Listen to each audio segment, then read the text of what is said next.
Welcome to Sober Sunrise, a podcast bringing you AA speaker meetings with stories of experience, strength, and hope from around the world.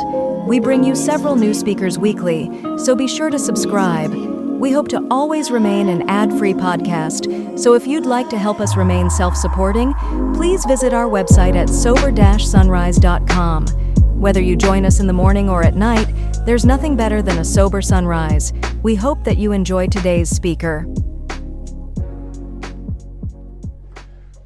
My name is Paul Gale, and I'm a recovered alcoholic. How you all doing tonight?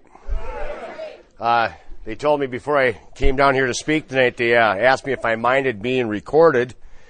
I told them no, that I've been recorded several times, but my thought was that there'd be the sound system here and all that, and I always say hooking me up to a sound system is a lot like putting a fur coat on a polar bear. It's just not necessary. So you guys probably won't have any trouble hearing me in the back. Let me know if you do. I'll speak up. Those of you who have heard me speak before are probably sitting in the back because you've heard me speak before. Those of you poor people sitting in front, well, I feel sorry for you. How many of you in here have heard me speak before? That's a pretty good grip of people, but I don't feel sorry for any of you because my wife is sitting here, and this poor woman has had to hear this so many times, it just about makes her sick to her stomach. You know what I'm saying? Poor woman. I'm so blessed with such a wonderful wife that supports me in what I do. My wife comes along with me and is my help and my support in all the things that I do in recovery. I do a lot of speaking for Alcoholics Anonymous, and that's why I say that poor woman. There's been years where I've had over 100 speaking engagements in 1 year. This year we'll do something between 50 and 60 this year alone. It's my passion, to be honest with you. I have two passions. One is to carry a message to the alcoholic who still suffers, so I sponsor a lot of guys. The other one is to do speaking in Alcoholics Anonymous. I always count it a privilege when I'm asked to speak in a meeting of Alcoholics Anonymous. My father was a public speaker, and he always told me that if I was to do any public speaking, that I was to dress like I had something important to say, and for God's sake, say something important. And so I've always kept that with me. The other thing was I had such great sponsorship, and my sponsor told me that if I was ever to speak in a meeting of Alcoholics Anonymous, that I was to carry a message of depth and weight, that I had a responsibility, and I had one purpose on this earth, and that was to bring comfort to the afflicted and to afflict the comfortable. So, depending on where you are tonight, you may be afflicted or you may be comforted. We'll figure that out later on. First of all, if you've ever heard me speak before, you know that I like to use a little bit of humor in my talks. But since a lot of you have heard me speak, I have to keep changing my jokes, and I'm not happy about that. I want you to know that. I had some pretty funny stuff, but I can't use it all the time because you guys keep hearing me speak. But when my wife and I just moved, we bought a house up in Cambridge, Minnesota, about 3 years ago, hon? About 3 years ago, and I used to tell a lot of jokes, a lot of Norwegian jokes, and when we moved up to, how many of you heard this one? Oh, I got one, two, okay. When we moved up to Cambridge, I was telling my Norwegian jokes, and of course I started offending people. There's a lot of Norwegians up there. Well, that's the last thing I want to do when I start speaking. I don't want to offend everybody before I even get a chance to offend them. And so I had to kind of change my jokes up a little bit, and I was really perplexed about this. And I talked to a good friend of mine who happens to be a pastor, and he said, Paul, I tell you what. He said, you could use a group of people from the Old Testament. They're called the Hittites. He said, they're no longer in existence.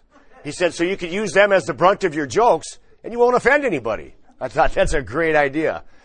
So I'd like to try this, if you don't mind, for the first time tonight.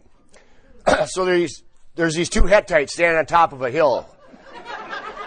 Their names are Ole and Sven. All right. There's my big laugh for the night, huh?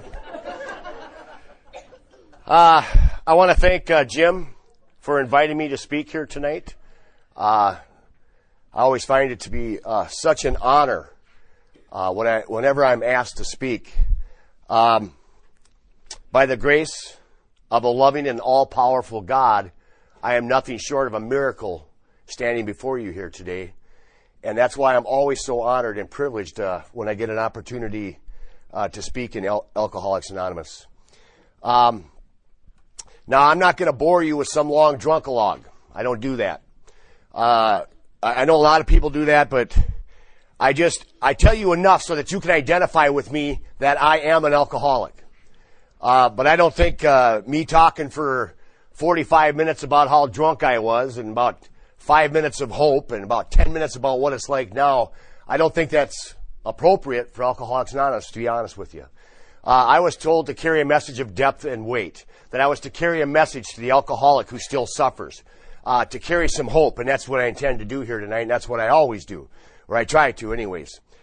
I wanted to, I never use notes, and I for some reason I wrote notes tonight, and I don't know why I do that, because I never can look at them, because I always talk kind of off the top of my head.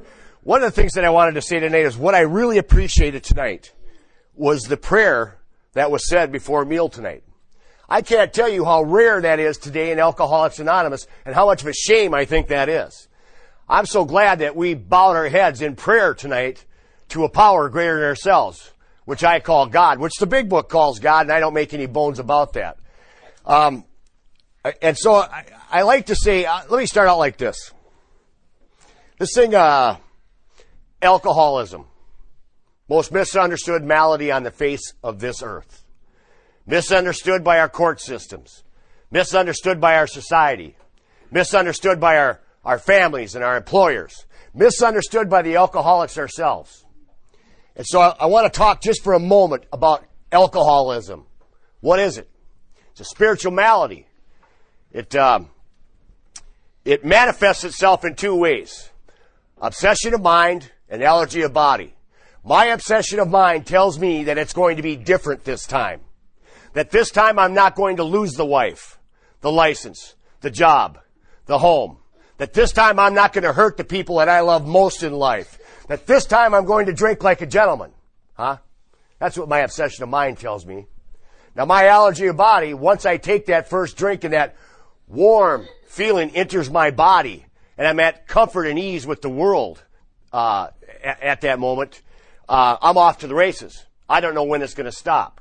Now, the other thing that my obsession of mind tells me is that despite of everything else in my life, 14 incarcerations, 7 treatment centers, 3 psych units, 2 marriages, and more visits to the emergency room than I care to mention, my obsession of mind told me still, hey, I just like to party. I'm a party guy. You guys are all boring, and I'm not. That's what my obsession, yeah. I couldn't imagine a life without alcohol. You know what I'm saying? I mean, I'm getting arrested my 14th time. Anybody ever do this walk? I always say I'm allergic to alcohol. Every time I drink, I break out in handcuffs. It's the truth, too. But despite all that, everything in my life that said, Paul, don't take that drink, my obsession of mind said, Paul, take that drink. That's what alcoholism is. Spiritual malady. There's 3 things that all alcoholics have in common, or at least most alcoholics have in common, and that is when I start drinking, if we cannot predict with absolute 100% accuracy how much I'm going to drink, I'm probably an alcoholic. If when I start drinking I cannot predict with 100% accuracy when I'm going to stop, I'm probably an alcoholic. If when I start drinking I cannot predict with 100% accuracy what my behavior is going to be, I'm probably an alcoholic. Now, if you have all 3 of those, you're probably an alcoholic. Now, what do I mean about the behavior thing? I don't know if you guys can relate to this, but I never knew who was going to come out when I stuck that bottle in my mouth. Do you know what I'm saying? One day I was the happy, funny drunk. You all loved me and I knew it. One day I was the angry, ticked off drunk. You know what I'm saying? You know that guy? You ever meet that guy? Takes a drink and all of a sudden he wants to fight the world. I usually fought guys like him. Huh? 6'5", huh? I bloodied up more knuckles with my face than I care to count. I'm not kidding you. Oh, give me the biggest guy in the bar. That's the guy I want to fight. I got a chip on my shoulder. I'm going to take it off right now. The other guy that came out was the sad, lonely drunk. You know, the one that cried. Yeah. I never knew who was going to come out of me. Those are the three things that all of us alcoholics have in common. Now, I want to mention two men that are very important to me in my sobriety. They come from the big book of Alcoholics Anonymous. One is Dr. Carl Jung, world-renowned psychiatrist from the early 1920s. Dedicated his life to finding a cure for alcoholism. So he goes back through the history of mankind and tries to find everything written on anybody that had ever recovered from this seemingly hopeless state of mind and body. Here's what he finds. That nearly all of them say that just prior to recovery, they had some kind of a spiritual experience. So he's got gold. So he takes it back to his office. He starts working intensely with alcoholics, and he tries to artificially produce a vital spiritual experience. How much success did he have? Zero. None. Zip. Nobody recovered. So why is it in our big book? I'll tell you why. Because we found out that you had to have a vital spiritual experience, and it could not be artificially produced. I couldn't put on a different pair of pants and recover. I couldn't move to a different state. I couldn't think different. I couldn't make myself different and recover. I couldn't sit next to a bunch of recovered alcoholics and recover. Had to be the real deal, supernatural, vital spiritual experience from a power greater than me who could do for me what I couldn't do for myself. Now, here's why I say this. Well, let me say Dr. Silkworth. He's my other hero. He writes the doctor's opinion in the big book of Alcoholics Anonymous. He makes two profound statements. The first statement is, he says, no alcoholic ever recovers without a complete psychic change. That's a change from the inside out. And he says, no one ever has a complete psychic change without a vital spiritual experience. Now, the reason those are in our big book is really valuable for us to know, and that's why these 12 steps have been written. That's why we do these 12 steps. They are a program of action designed to bring us to a power greater than ourselves who could do for us what we could not do for ourselves. Now, here's why I want to say this. The big book describes three types of alcoholics. One is the social drinker. You've seen them. There's probably some Al-Anon members here that are social drinkers themselves. You guys make me sick, but you know who they are. They're the ones that drink half their drink and set it on the bar and walk away. And you're looking at them like, what the heck is the matter with you?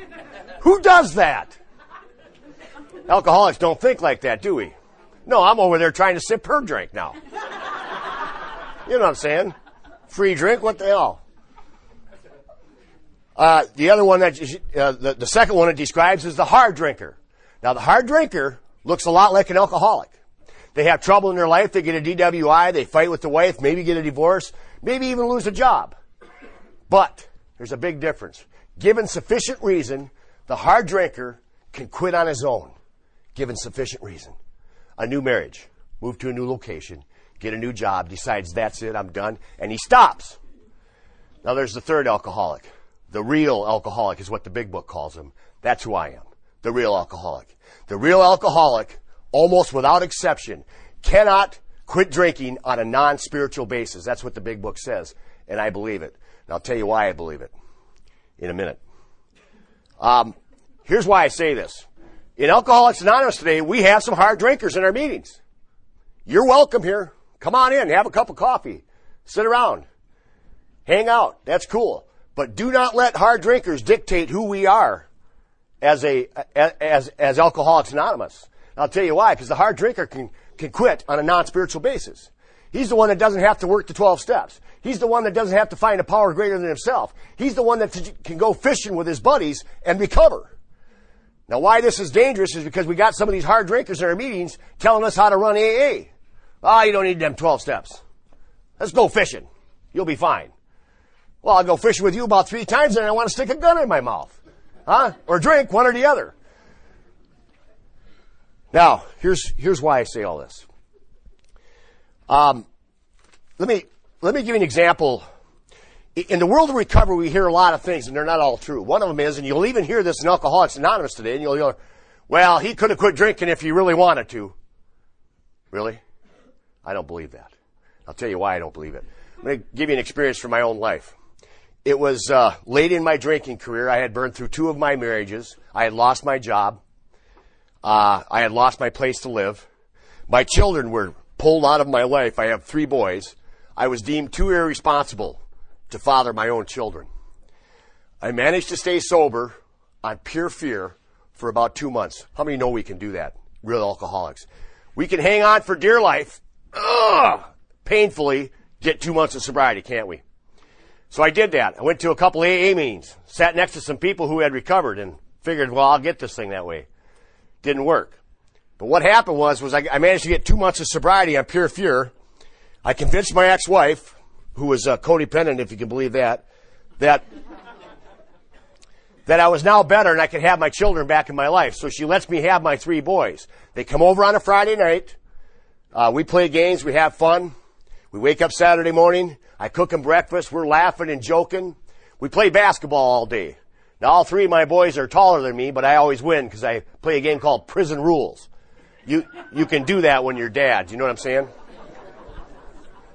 That ain't no foul. At the end of the day, now, believe me, there's not a cloud on the horizon. I got a job back. I got a couple bucks back in my pocket, and I've got this little apartment, and now my 3 kids are back in my life. Life is good. This is what I wanted. This is good life now. This is what sobriety is about, huh? Well, then, that night, we rent some movies, and my 3 boys fall asleep on the couch. And what do you suppose pops in my head? Drink sounds good right now. After all, I've been sober for 2 months. I just went through a little rough spot there. My obsession of mind, isn't it? Comes back and tells me it's going to be different this time. So I'm just going to go out and have 1, maybe 2. I sneak out the front door. I walk a block away to a bar that happened to be by my house. I walk in. I sit down. I have that first drink. The alcohol enters my body. I am suddenly at comfort and ease once again. Allergy of body kicks in, and I'm off to the races. By 10 o'clock at night, I'm half drunk. Now, don't get me wrong. I don't love my kids any less. I don't. It's just that the obsession of mind and the allergy of body is at full force now. You see, alcohol is my master. I don't love my kids any less. It's just that right now, alcohol has got control of me. You understand what I'm saying? If you're an alcoholic, you know what I'm talking about. 10 o'clock at night, an old high school buddy walks in, and we end up closing up the bar. 1 o'clock in the morning, and my obsession of mind tells me I haven't had enough yet. I'm a partier, remember? So we ended up going to an after-hours joint in North Minneapolis, one of the worst areas in town. To make a long story short, I get dragged out of the car, I get robbed, I get stabbed 17 times with an ice pick and left for dead in the back of an alley. I wake up from an unconscious state, and I stumble down the alley. A squad car sees me and calls an ambulance. They take me to the hospital. By the grace of God, none of these puncture wounds enter any major organ in my body. I'm stitched up, and a few hours later, I'm released from the hospital. I borrow a few bucks from a good Samaritan. I take a cab ride home. And who do you suppose is there when I get home? My ex-wife, huh?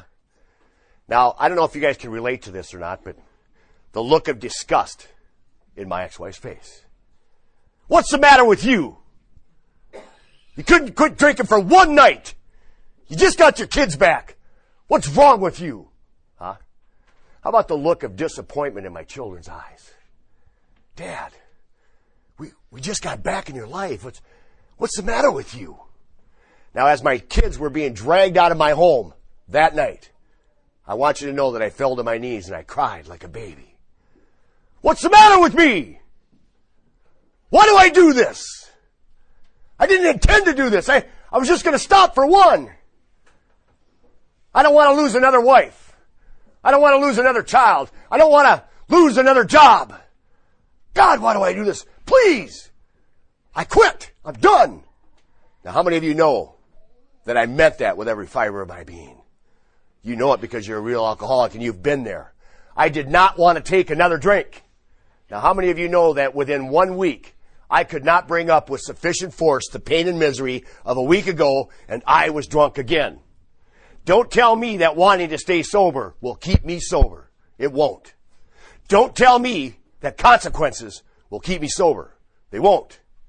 Don't tell me that hitting my bottom this time will keep me sober. It won't. I've hit 157 bottoms, okay? Every time I hit a bottom, I find a trap door. I find a new low I can go to. You've been there, haven't you? I've hit my bottom this time. Really? Keep drinking. You'll find another one. Huh? No. This is why I mention this. Powerlessness. That's what we're talking about. I think we need to talk more about that in Alcoholics Anonymous. Powerlessness. There was nothing in me that could get over this thing, around this thing, under this thing. I couldn't marry a new woman. I couldn't get a new set of children. I couldn't get a new job. I couldn't sit next to somebody and sober up. I didn't have the power. I was completely powerless over this thing. I watched everything in my life be wiped out and taken away, and everything I loved or cared about gone. And I couldn't stop it. Any of you relate to that? That's what alcoholism is. Powerlessness. Now, but to fast forward a little bit, it's at the end of my drinking career. Now, I wasn't like most people. I was a low bottom drunk. Not all of you in here are like that, but I was. I was a low bottom drunk. There it is. Along the way somewhere, my mother was an alcoholic, and she was told by the doctors that if she drank anymore, she had pancreatitis and liver disease, and they told her if she had any more to drink that she would probably die. My mother managed to stay sober for 1 year on pure fear. We call it white knuckling in Alcoholics Anonymous. You know what that means, don't you? That means a person who does not drink who is suffering from untreated alcoholism. They're the happy campers. You know what I'm saying? Restless, irritable, discontent, miserable, huh? I've been sober for 7 months by the grace of God. They don't even know what that means, but they've heard it said somewhere. I'm just glad to be here. Really? Because you look miserable to me. I want you to know when you get sick and tired of being sick and tired, I got a solution for you. You don't have to live that way, hanging on for dear life. But that's what my mother did. One day, her obsession of mind came back, told her she could drink if she just managed well. Got a phone call from my sister. I went over to my mother's apartment. I walk in. There my mother is, laying dead on the couch with a half bottle of whiskey sitting on the table. Powerlessness. Powerlessness. Right to death. Institutions, death, or recovery. Those are our three ways out. Whenever I speak at treatment centers, I always tell them, you better pick one. Because you're going to go one of those three ways. Pick one. Now, at the end of my drinking career, this is the last story I'll talk about my drinking career. Well, kind of. Yeah. We got some cats who have heard me before. I had lost everything. I was a low-bottom drunk. I was homeless in the streets of Minneapolis. My wife had left me. She had had enough of me. My kids wouldn't talk to me. My family wouldn't let me at their house. I was sleeping under porches and sleeping in homeless shelters. I was the guy sitting on the curb with a bottle of whiskey in a bag. And if you seen me a block away, you went to the other side of the street because you did not want to pass me. I was talking to myself, and that bothered some of you. Still does. To this day. It's getting better, though. I usually have an audience when I talk. Not always, but usually. So I was a low-bottom drunk. I was completely and totally powerless. Now, I won't go into a long story, but I eventually ran into a man who would become my sponsor, and here's what he told me. He said to me, Paul, what would you do to give up drinking forever and for good? Forever and for good? What are you talking about? You mean, see, I had been in and out of AA for 20 years. I know the lingo. You mean 24 hours, don't you? You mean 1 day at a time. You mean just for today, don't you? Nope, he said. Forever and for good. And there was a reason that he told me that. Guys, we got to start letting people know that we have a solution that never fails. Forever and for good. I'll tell you why. I tell all the cats that I work with all the time, you better get it out of your mind the thought that someday you can go back and drink with impunity. Because that's what we do. I only have to quit drinking just for today. You know what I'm saying? My sponsor told me I didn't have that right. That I had to decide that I was done forever and for good. And if I was, he had a solution that never failed if I was willing to go to any length and take certain steps. Well, I tell you how I did this. I went kind of like this. I'd do anything, and I'd like to see you try. Huh? Because I'd been down this road before, hadn't I? I know what you AA people do. You sit around a table and you talk about your problems. By the time I leave that meeting, I want to drink more than when I came in. Don't tell me how you got a solution. Well, I was blessed. I'd tell you, by the grace of God, God brought me to a man named Dale Morfitt. Dale Morfitt, his sponsor was Clarence Snyder, one of the first 40 members of Alcoholics Anonymous. He helped write the big book, and his sponsor was Dr. Bob Smith. Now, there's two men that stand between me and the co-founder of Alcoholics Anonymous. Now, I don't say that to impress you, but to impress upon you that I was not given a watered-down, diluted message of what Alcoholics Anonymous was. My sponsor told me that he didn't have his program and my program and your program. He had the program. And it's the only one that worked. And it's the only one he was going to offer me. And if I wanted to live, I had to pick that program or he couldn't help me. That's the option he gave me. What is this in the Alcoholics Anonymous thing where we say, pick and choose what you can use and leave the rest? What? The cat comes in dying. You think if he could have pick and choose what he could use, he'd need us? Huh? Wouldn't he just pick and choose what he could use and not come to AA? I think I won't drink today. I pick that. I think I'll have a good life today. I'll pick that. I think I won't lie or steal from you today. Yes, I'll pick that. I couldn't pick and choose what I could use. My sponsor told me I had a broken picker, and I couldn't pick anymore. My picker was broken. I didn't have the right to pick anymore. He was going to pick and choose for me. God, I had great sponsorship. We need more of that today. I'm not kidding you. Because I'm not talking about this meeting, but I get around in AA, and I'm telling you, there's some sick stuff going on in Alcoholics Anonymous today. That's part of what I do, is I try to get some of that straightened out while I'm up here at this podium. I'll tell you this. If I say anything tonight that you cannot rectify with the big book of Alcoholics Anonymous, consider it my opinion and do with it what you will. I'll tell you right now that my opinion in a buck will barely buy you a cup of coffee. But what's in that first 164 pages of the big book of Alcoholics Anonymous, if you're a real alcoholic, will change, transform, and save your life every time. There's no doubt about it. Now, so I start working with this guy, and we get on to step 2. Came to believe that a power greater ourselves could restore us to sanity. I want to give you a little flash version of what this looked like to me. This is my experience, strength, and hope. Step 2. Came to believe that a power greater ourselves could restore us to sanity. Here's all this was. Do you, and the big book says it, do you now believe, or are you willing to believe in a power greater than you? So I'm standing there homeless in the streets of Minneapolis with 2 garbage bags full of clothes. Sure, I'm willing. You know what I'm saying? The big book describes it too. When faced with living life on a spiritual basis or dying an alcoholic death, this was a difficult decision for us to make. Doesn't it? And wasn't it? Now isn't that amazing about alcoholics? Let me see. Spiritual basis, alcoholic death. I don't know what to do. Yeah. Well, I'll tell you one thing we got to do is we got to stop giving these people options. Tell them the truth. Life on a spiritual basis, alcoholic death, pick one now. If you don't want to pick that, go find something else. It might work for you, it might not, but this is all I got to offer you. I'm so glad I had that type of sponsorship. So we get to step 3. Made a decision to turn our will and our lives over the care of God as we understood Him. Uh-oh. Now I got a real problem. I've got a step with the word God in it. Holy cow, what am I going to do with that? I'll tell you what. I didn't know if there was a God. And if there was a God, I didn't know if He liked me too much. And if He did like me, I didn't know if He had the power to do for me what I couldn't do for myself. But I did tell my sponsor I was willing to go to any length. So he says, Paul, do you believe in God? I said, I guess so. He said, guess nothing. Either He is or He isn't. Make up your mind right now. Whoa. What happened to pick and choose what you could do? Oh, I forgot. We're not doing that here.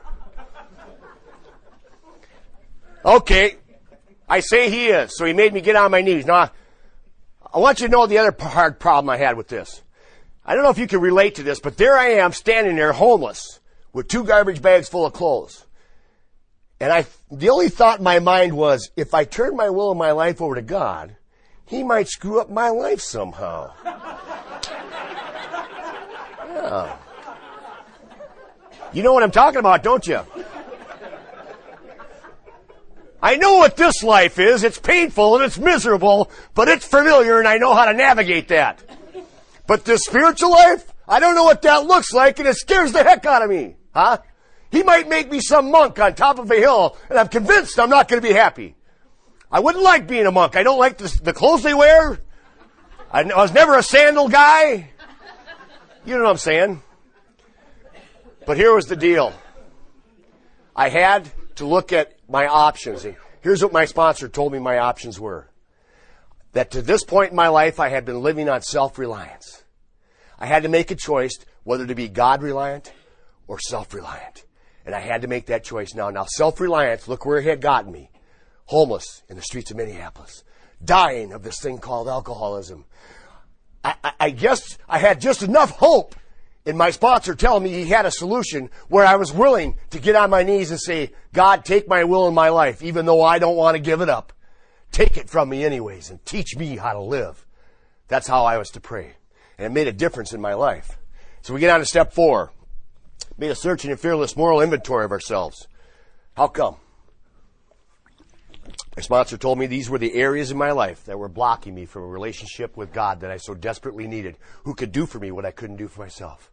That if I wanted to survive, I needed to take a look and take stock in these things in my life and see whether or not I had any part in there or what I needed to do with them. I could talk for a whole hour on step 4, but I won't. I'm going to tell you what I found. That at the end of my 4th step, we looked at resentments, fears, and sex conduct. I looked at my resentments. Selfishness and self-centeredness was the root of all my troubles. Every one of them. My resentments. If I resented you, it's because what you did to me. If I resented you, it's what you should have done to me. If I resented you, it's because what you could have done to me. You didn't do anything to me, and I still resent you. You should have done something. Me. Everything was about me. The whole world was about me. You guys didn't know it, but I was in charge of the entire universe. I was in charge of all of you. And you wouldn't behave the way I needed you to. That was my problem. Selfishness and self-centeredness. It was all about me. Fears. People say, well, fears can't be selfish. Yes, they are. Every one of them. Everyone in the room, think of a fear that you have right now. I guarantee it comes under one of 2 headings. I might not get what I want, or I might lose what I already have. Doesn't it? Why? Oh, you got the spider one? You got 3 spider ones? Really? You afraid of spiders? No. I might get what I deserve. I might get what I deserve. Yeah. I'll talk to you after the meeting. I usually get well, I'm afraid of spiders. How does that fall in there? Great. Okay. Yeah, you're right. Keep drinking. It's cool. Now, fears are rooted in selfishness and self-centeredness. I might not get what I want, or I might lose what I already have, and it scares me. That's what my fears are rooted in. Now, sex conduct. I don't have a whole lot to say about sex conduct. I did not hurt everyone I had sex with. I disappointed most of them, but I didn't hurt them.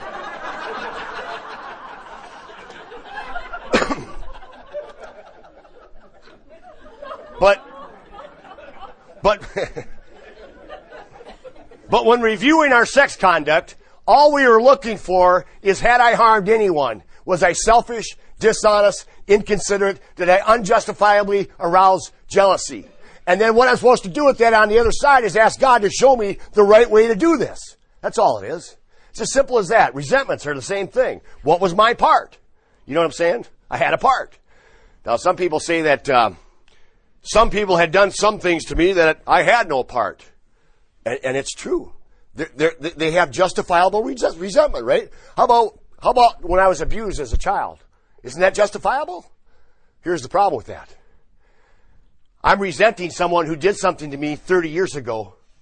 They're not even alive anymore. And I'm still hanging on to that thing. And it's killing me.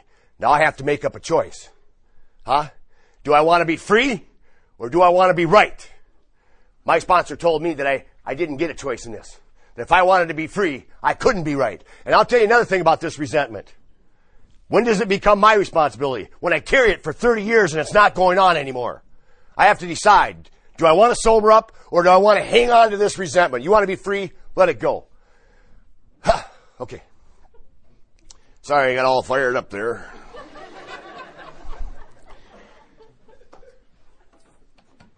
I was so selfish and self-centered, let me tell you. I used to take women out on dates.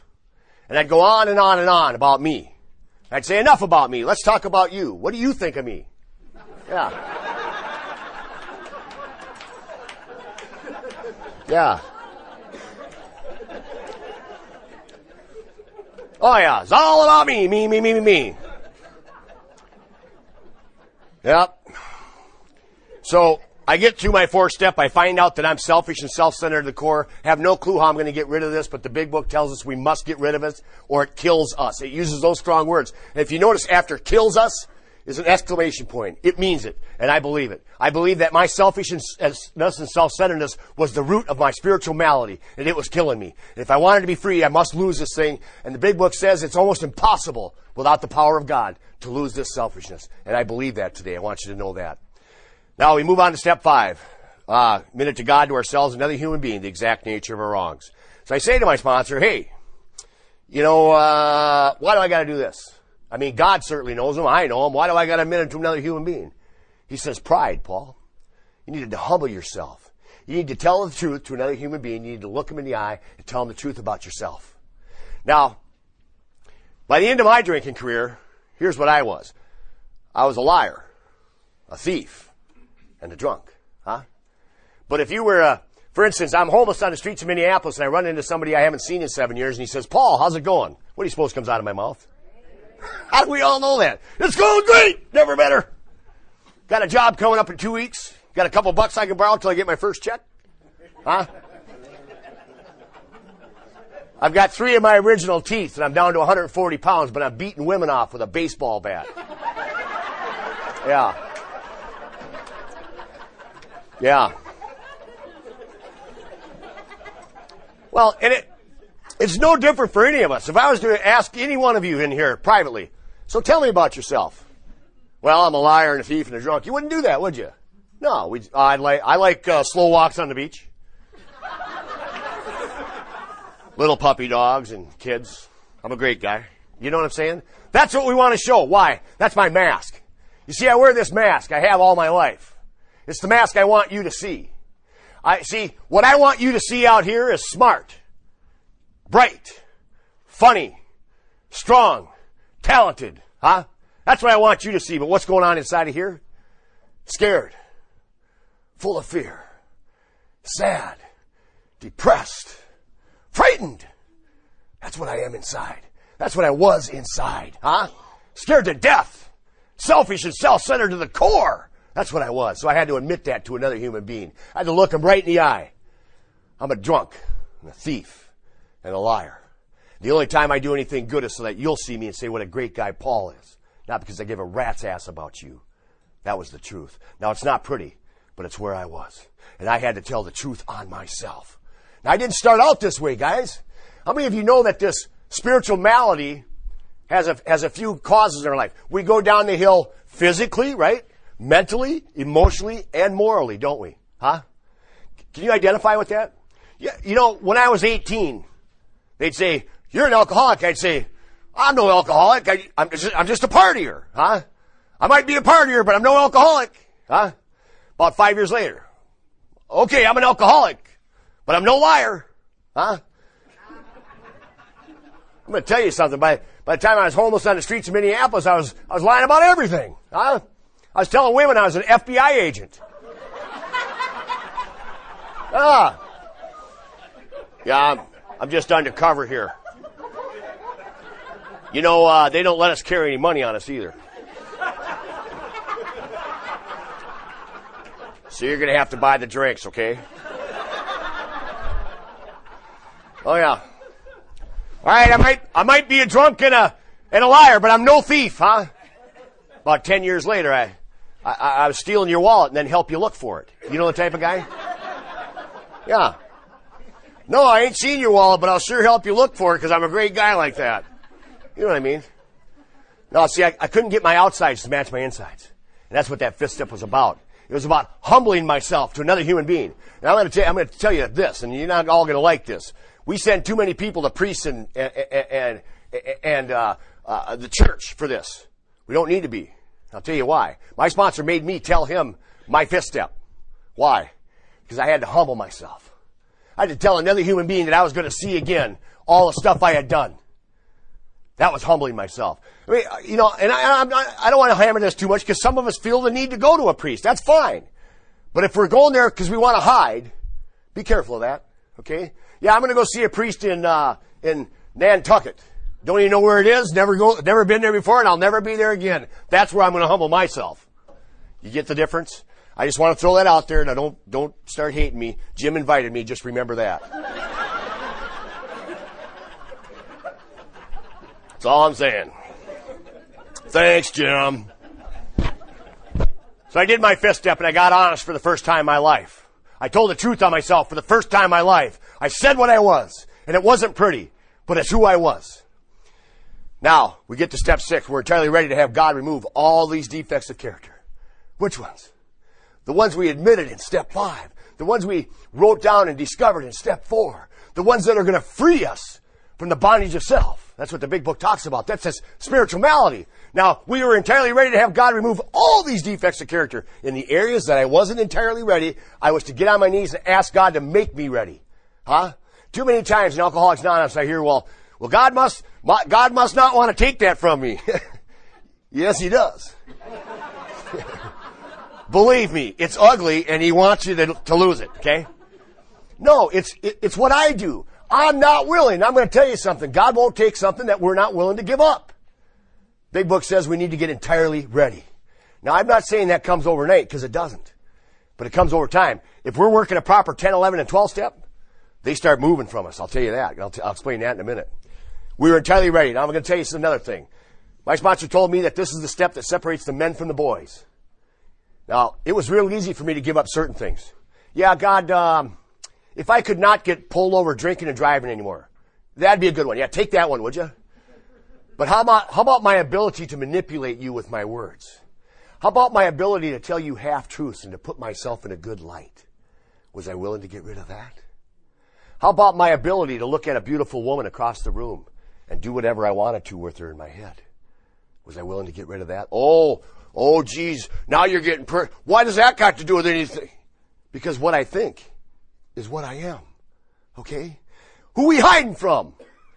Well, now I've told you before, just because I'm hiding it from the rest of the world doesn't mean that it's not affecting me. Most of the stuff I hid from the world is the stuff that affected me the most. No, I had to be willing to go to any length. I had to be entirely ready to have God remove all the ones, even the ones I liked. Huh? Now there's the real deal Alcoholics Anonymous program right there, huh? That's what it says in the big book. Now, step 7. Humbly ask to remove our shortcomings. Humility is just this. It's not standing up here in pride and ego. It's not groveling on my hands and knees, but it's standing before God just as I am. And at that time, a liar, a thief, and a drunk. Standing before God and saying, God, could you clean up this mess because I can't? Would you please? Humbly asking Him to do for me what I can't do for myself. Now, one more thing I want to say about that. I'm sure that many of you can... This spiritual malady is a serious business, isn't it? Big book makes no bones about it. It's a serious, fatal business, especially for the alcoholic. But check this out. Is there anybody in here that wanted to be a better father but fell short? Wanted to be a better husband or wife, sister, brother, friend, citizen, but fell short? That's because we're powerless. We're powerless over the spiritual malady. You see, I had to go to God and say, God, I love my kids, but I don't know how to be a father. Pull that out of me. I don't know how to be a decent husband.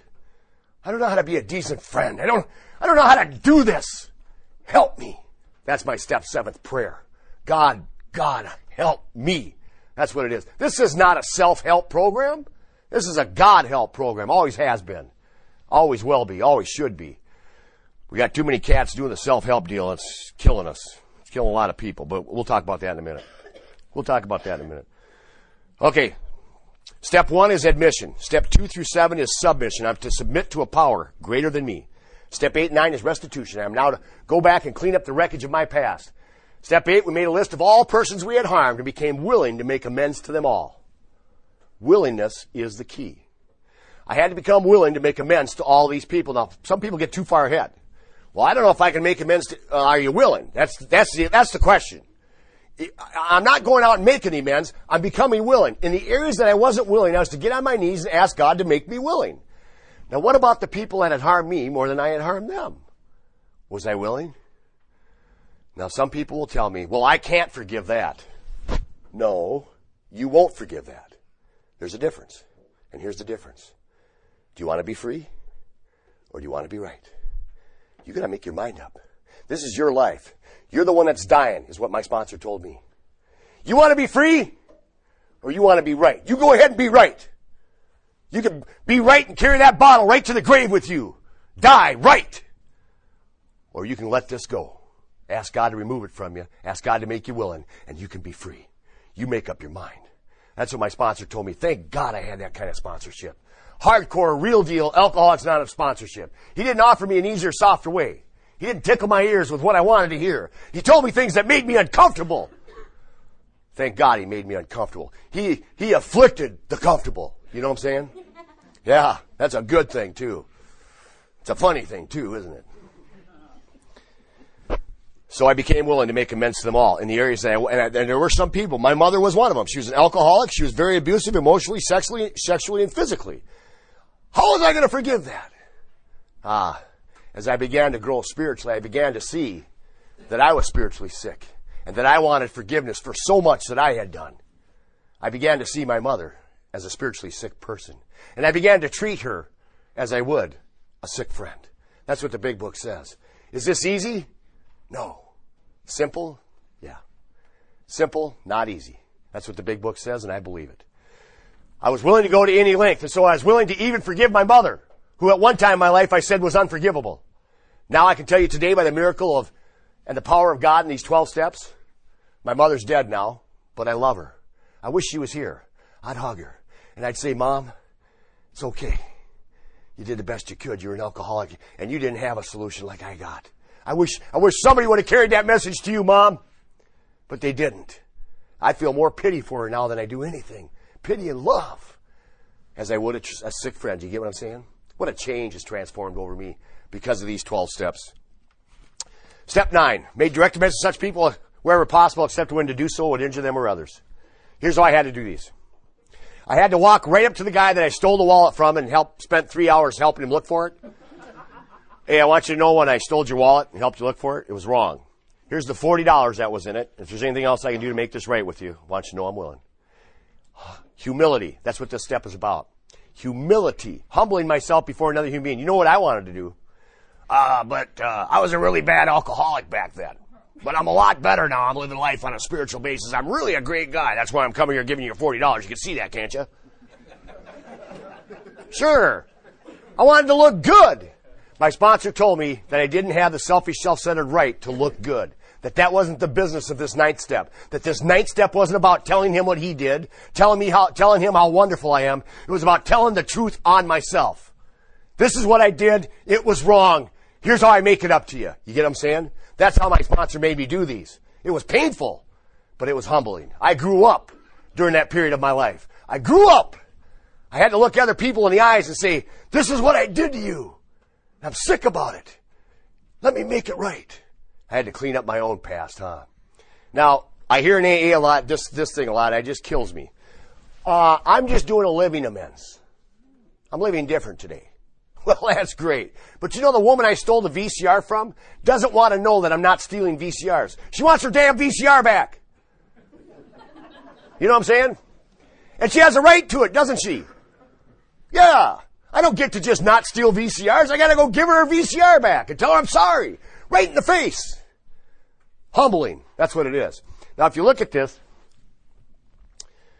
I became willing before step 1. Then in step 1, I admitted. I took action, right? Step 2, I was willing. Step 3, I asked God. Step 4, I was willing to look at these things. Step 5, I admitted them. Step 6, I was willing to have God remove them. Step 7, I humbled myself, right? Willingness, humility. Willingness, humility. Willingness, humility. That's what this whole program is. Willingness, humility. Humility always followed by the willingness to be humbled. Every step humbles me. It's either every step makes me be willing, ask God to make me willing, and the other step humbles me. You get what I'm saying? Because ego, pride, selfishness, and self-centeredness are the root of all my troubles. They are. I'm telling you. At least for me. Now, okay. I always say this, and, well, I'm not going to go there. There's some miracles that happened in my step ninth amends. I want you to know that. I wasn't like all you people. I was a procrastinating drunk, and I had not filed a state or federal income tax in over 10 years when I sobered up. So I go to my sponsor. I said, hey, really like this honesty program. I do. It's great. Doing a lot of good for me, too. I want you to know that. But I don't have to really be honest with the state and federal government, do I? It's not real. It's not personal like that, right? Besides, all they want is my money. No, Paul, he says. They don't want your money. This feeling of hope welled up inside of me. I said, they don't want my money? He says, no, Paul, they want their money. Yeah. That's what I said, too. They want theirs, Paul. Good sponsorship. That's what I had. So because I had been spent the last 10 years of my life mostly in a blackout, I was a blackout drinker, I didn't know what had happened, really. So it took me about 6 months to dig through all my paperwork, find out everything I could. I sent it into the IRS. It took them 6 months to gather all the paperwork that they had on me and send it back. I took it to an accountant, and between me and my wife and the accountant, it took us another 6 months to figure out exactly what I owed the state and federal government. At this same time, I received a letter from a company I used to work for. Said I had a little annuity fund sitting there, and if I wanted it and was willing to pay the taxes on it, I could have it. I said, send it on up. Well, my wife had this little fund from her job, and I had this check come in, and all total, it was within $15 of what we owed the state and federal government. Isn't that amazing? Now, here's why I say that. There is a power greater than me. It's God. He goes before me, and he clears the path. He opens up doors, and he shuts them. He makes things possible that I can't possibly do on my own. And he does them for me. That's what this program is about. It's about the power of a loving God who can do for us what we can't do for ourselves. The ABCs say it. We were alcoholic, could not manage our own lives. B, that no human power could have relieved our alcoholism. And C, that God could and would if he were sought. That's what this program is about. Now, I'm on the last 3 steps. And I know you guys can count, so that means I'm just about done. Step 10. Continue to take personal inventory, and when we were wrong, promptly admitted it. This is not the step where we lay our head on our pillow at night and review our day. We get told that all the time in AA. It's not. Read your big book. It says that we clean up our mess as we go, and here's why. When I lied to you at 9 o'clock, it doesn't take me till midnight to figure out that was a lie, does it? I know it at 9:01. Now, I'm not supposed to carry that with me all day long, because if I do, you know what'll happen? I'll go to bed and justify it. The next morning, I don't have to tell you squat.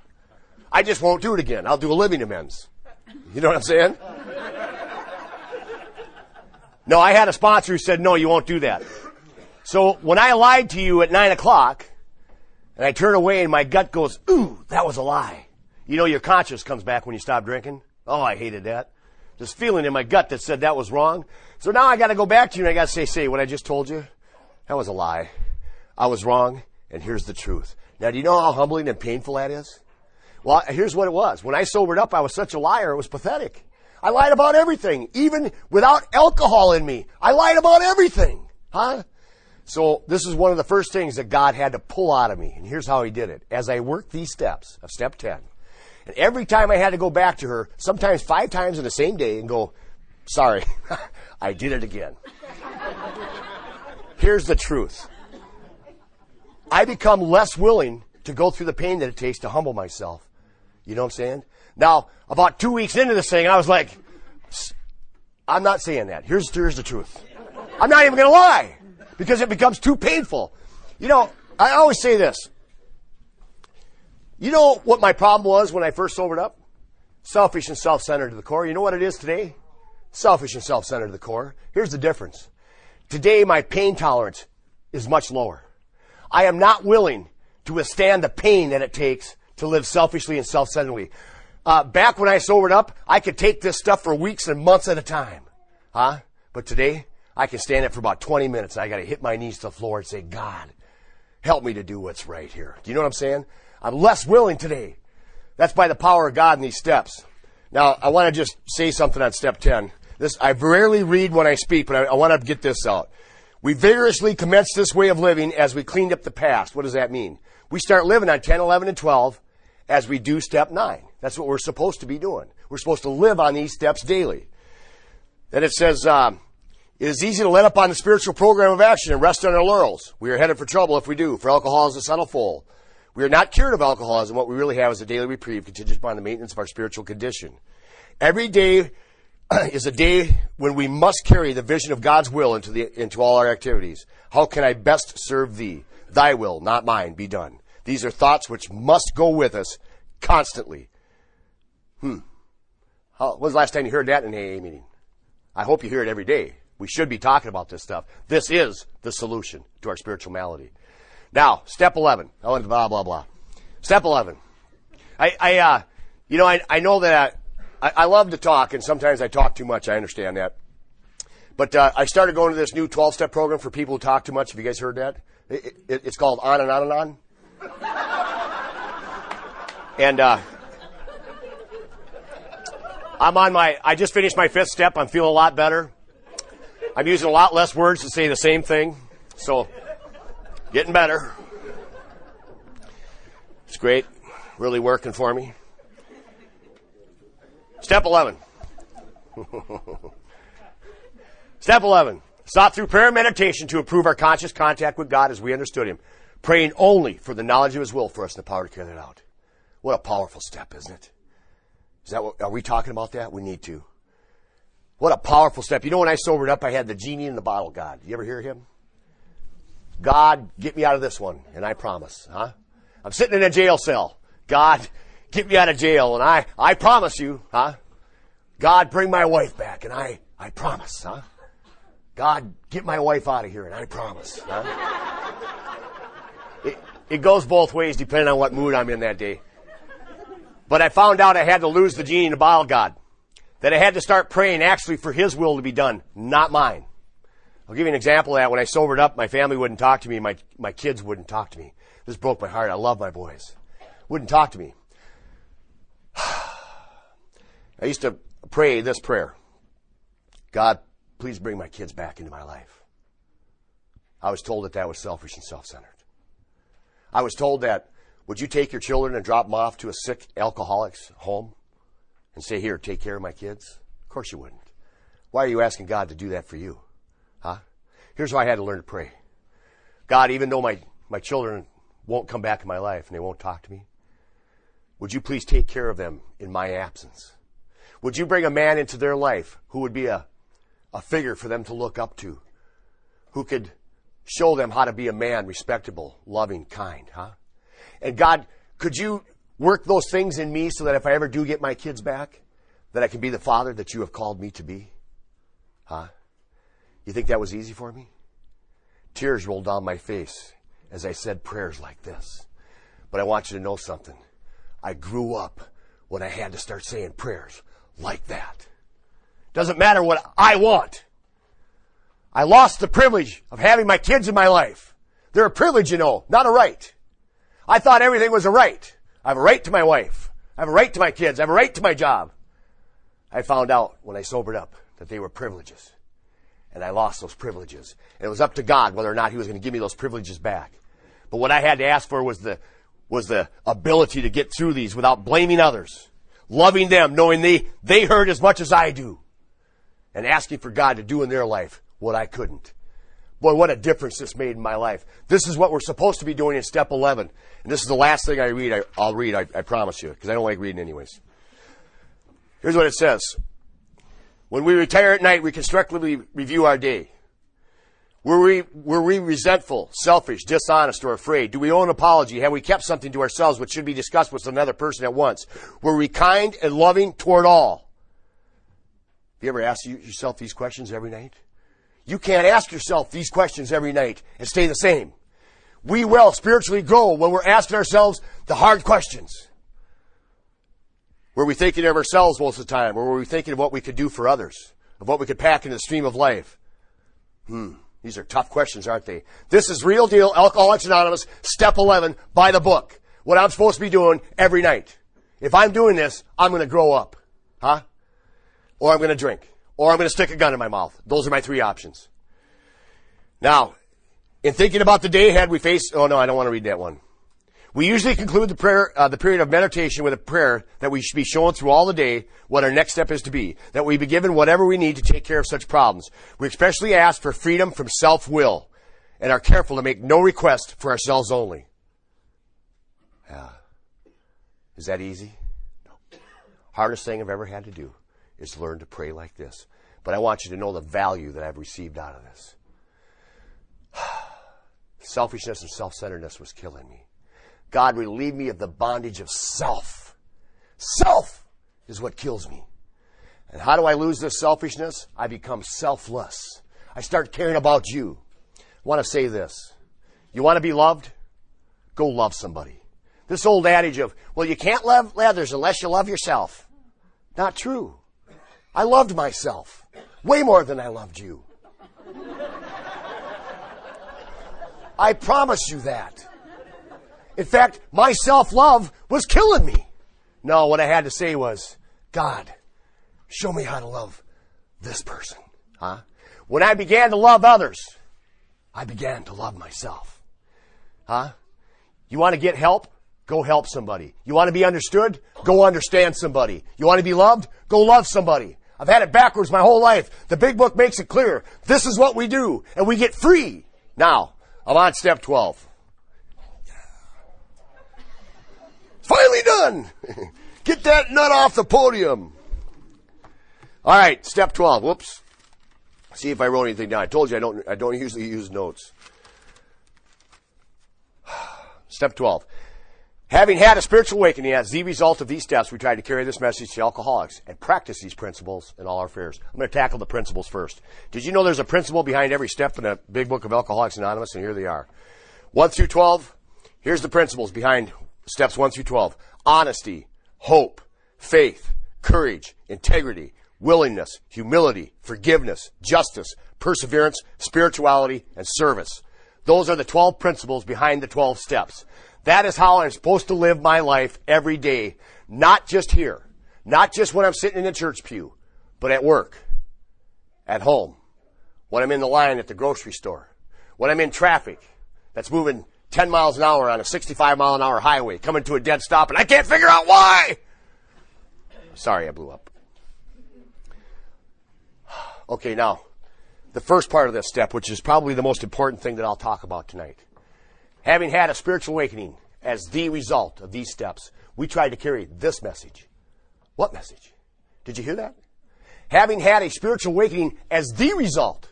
It's not something that might happen. It's not a side note. Spirituality isn't a part of this program. It's the whole program. It's what this program is. Having had a spiritual awakening as the result of these steps, we tried to carry this message. What message? That I've had a vital spiritual experience. That the obsession to drink has been removed seemingly without effort by a power greater than me. That I've been catapulted in the fourth dimension of existence. That I have found much of heaven right here on earth. That I've got a solution for you that never fails. I've got clear-cut directions from the front cover to page 164. And if you are ready to go to any length and take certain steps, you too can quit drinking forever and for good. You don't have to live like that anymore. That's our message. That's what we're supposed to be talking about in Alcoholics Anonymous. That's supposed to be our battle cry. Why? Because it's our primary purpose. What's our primary purpose? Carry the message to the alcoholic. Carry our message to the alcoholic who still suffers, isn't it? What's our primary reason for being in Alcoholics Anonymous? Now, most people say to stay sober. I don't. That's not my primary purpose for being here. My primary purpose is to carry a message of experience, strength, and hope to the alcoholic who still suffers. And guess what happens when I do that? I stay sober. Too many people in Alcoholics Anonymous today think that Alcoholics Anonymous is a $1 an hour therapy session. It's not. Where we're supposed to go dump our problems. I'll tell you why that's a problem. You guys might not like me, but I'm going to tell the truth anyways. Here's the deal. I'm supposed to carry my experience, strength, and hope. Not my bad luck, weakness, and despair. And here's why. Somebody just finished his last bottle of vodka. His wife left him. Hasn't seen his kids in weeks. He lost his job. He's miserable, depressed. He wants to stick a gun in his mouth, but he walks into a meeting of Alcoholics Anonymous looking for some hope. What do some of our meetings give him? Hi, I'm Paul. I'm an alcoholic. Had a pretty good week. My boss is kind of a dink, and my wife doesn't understand me, but I'm glad to be sober, and I'll pass with that.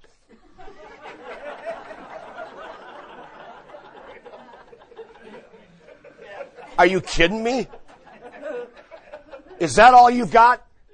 Because I want you to know I've got something much more than that. I've got hope for you. I've got experience. I was drunk for 25 years. I was a liar, a thief, and a drunk. I wanted to stick a gun in my mouth, and somebody carried a clear message to me. A solution that never fails. I took it, and I'm not the same man today. I've been transformed from the inside out. I've been catapulted to the fourth dimension of existence. I have found much of heaven right here on earth. That's my story. I'm sticking to it. You walk into my meeting, you won't hear about the divorce for the 14th time. I won't let you do it. Shut up about the divorce. We'll talk about that before the meeting or after. We're in a meeting of Alcoholics Anonymous. We're here to carry a message to an alcoholic who still suffers. Not to make you feel better. Besides, you want to feel better? Help another alcoholic. Then you'll feel better. Huh? I sat on a bar stool for 25 years and talked about my problems. Guess what? They never went away.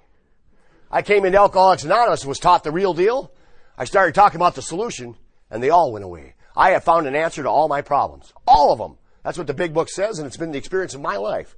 I don't have one problem today that I cannot find the answer to, either by dropping to my knees and asking God, or going to the big book of Alcoholics Anonymous, or talking to my sponsor.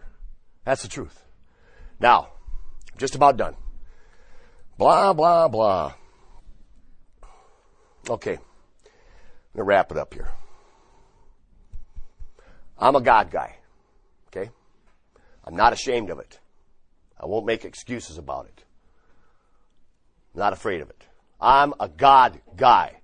I believe in the power of a loving God.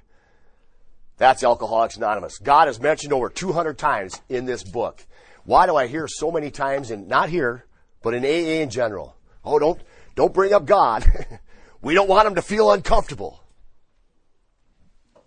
You talking about the guy that just finished his last bottle of vodka? Wants to stick a gun in his mouth? You don't want to make him feel uncomfortable? He already feels uncomfortable when he walks in our doors. He's looking for some hope. He's looking for an answer. Let's give him one. Shouldn't we? Darn right we should. Now, just about done hammering this.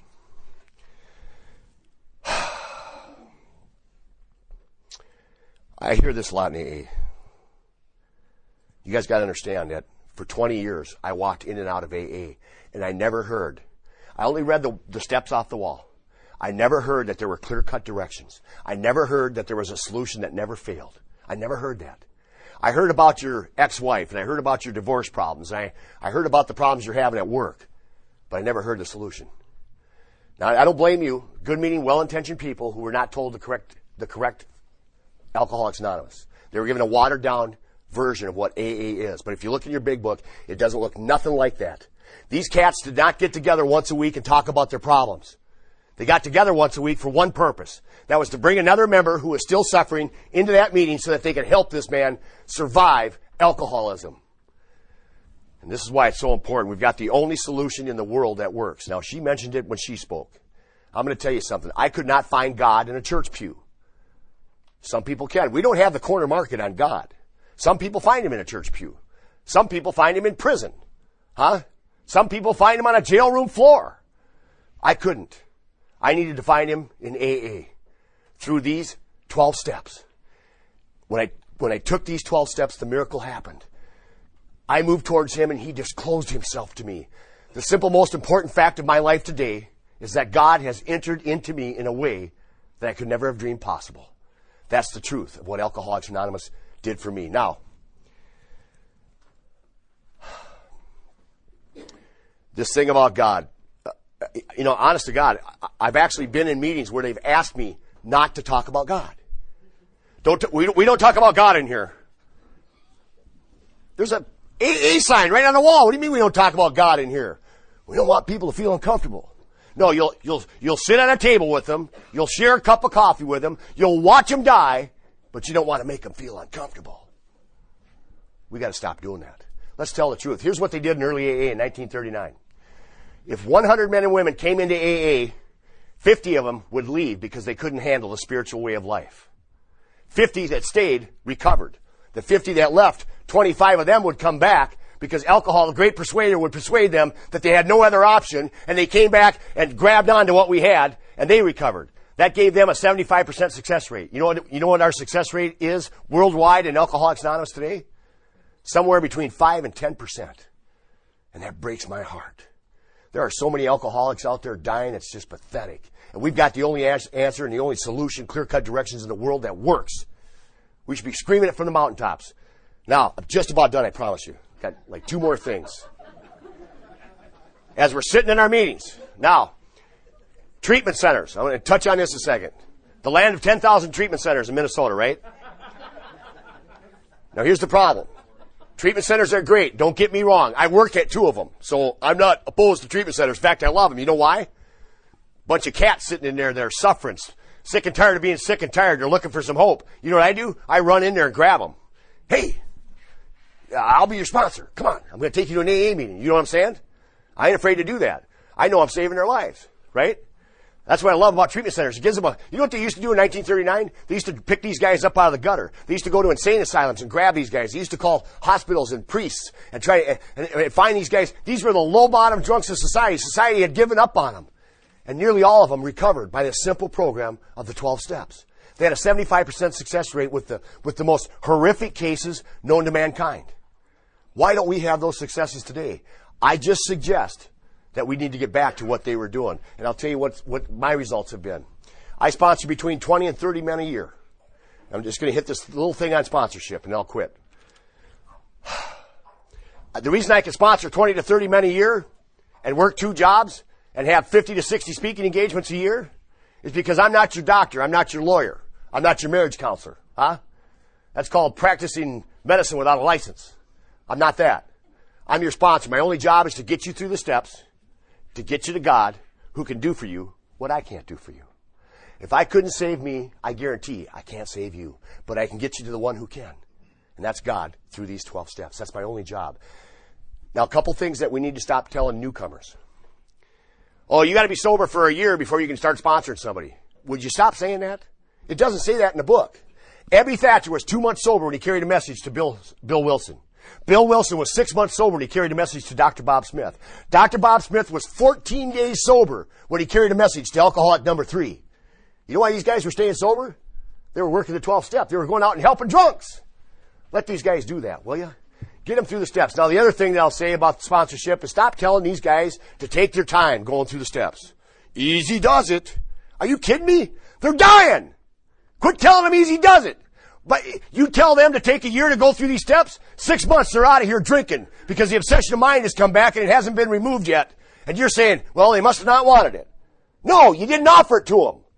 Give it to them. When I sponsor guys, if they're not through the 12 steps in 2 months, I'm stepping on their neck wanting to know where they suddenly got the power they never had. Huh? And then guess what?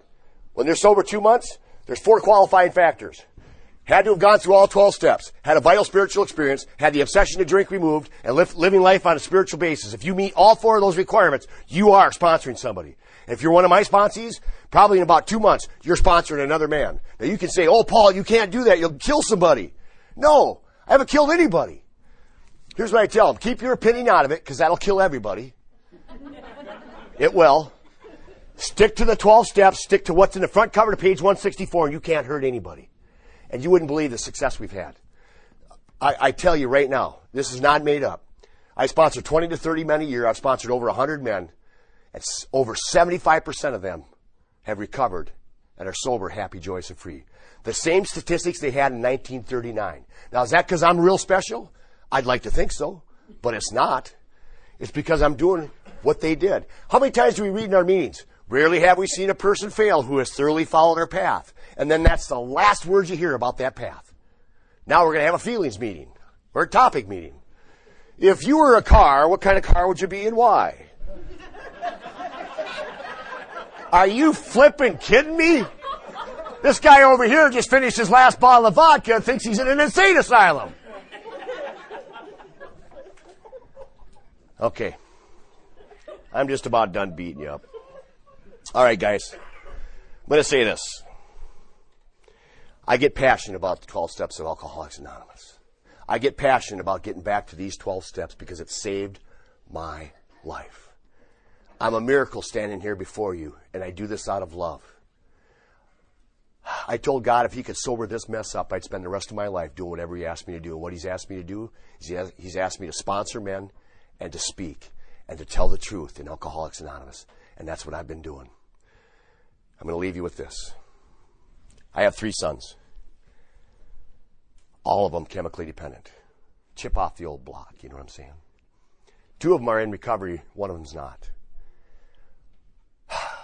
20 years from now, if I'm not here, and my son just finished his last bottle of vodka.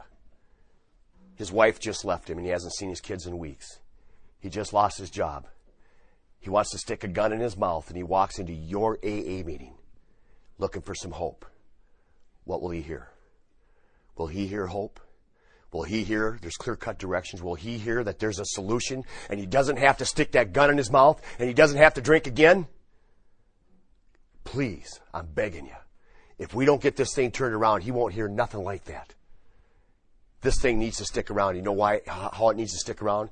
By us, 1 drunk at a time, telling the truth, sponsoring men and women, and getting them to do this thing. This is the last thing I'll say. You might say, I'm just one person. I can't change anything. Nonsense. God says that he has given us the power to help others. And here's what I did. I proved that this can be done. I moved up to Cambridge. I used to come home to my wife. She can attest to this. Oh, these AA meetings suck. They're not doing real AA. And finally she said to me, why don't you quit complaining and go do something about it? Go do what you're supposed to be doing. First I got angry because it hurt my pride and ego. But when I prayed about it, she was right. I went there and you know what I started doing? I started sponsoring one guy after another.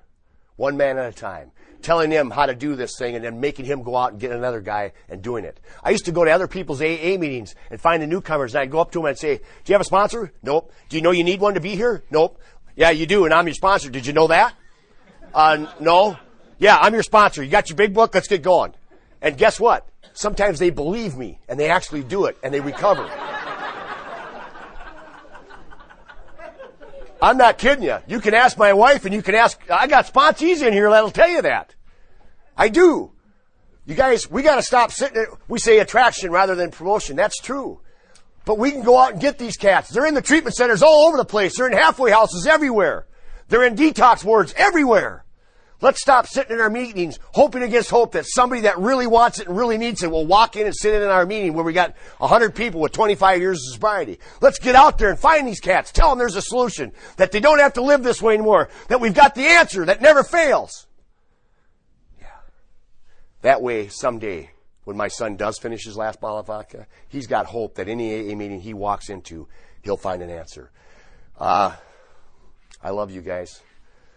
I love Alcoholics Anonymous, and I love what this program and God has done in my life, and I won't shut up about it. And I thank you for your time. Thank you for listening to Sober Sunrise. If you enjoyed today's episode, please give it a thumbs up as it will help share the message. Until next time, have a great day.